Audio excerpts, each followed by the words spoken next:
વડોદરાના ડભોઈ રોડ પર આવેલા ગણેશનગર પાસે ફાયર એન્ડ ઇમરજન્સીનું વોટર ટેન્કર પલટી ખાધું. ડ્રાઈવર રસ્તામાં હોવાના સ્થાનિકોએ કર્યા આરોપ.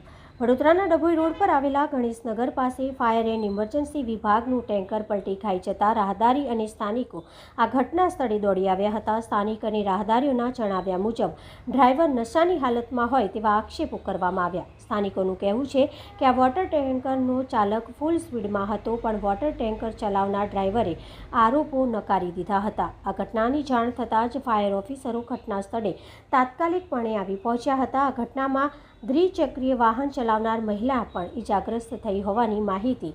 ઇજાગ્રસ્ત મહિલાએ ખાનગી હોસ્પિટલમાં ખસેડ્યા અને વોટર ટેન્કર ચાલકને સ્થાનિકોએ પકડી પાડ્યો હતો અને વોટર ટેન્કર ચલાવનાર ડ્રાઈવર નશામાં હોય તેવી માહિતી આપી હતી.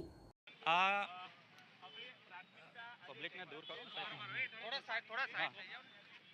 અત્યારે આ ગાજરાવાડી ફાયર સ્ટેશનનું પાણીનું ટેન્કર છે, જે પબ્લિકના પાણીના વર્દીઓ કરવા માટે નીકળ્યું હતું. પબ્લિકની જે ડિમાન્ડ હોય વર્દી મુજબ, અને એ દરમિયાન કોઈ કારણસર ચોમાસાનું વાતાવરણ છે, રસ્તો કદાચ હશે તો પલટી મારી ગયું છે.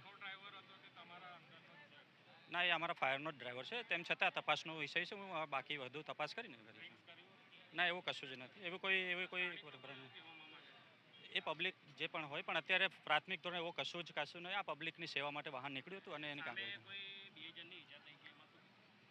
કોઈને ઈજા એટલી બધી થઈ નથી અને બધા સુરક્ષિત છે, અને જે કોઈ નાની મોટી ઈજા છે તો હોસ્પિટલ મોકલી દીધી છે.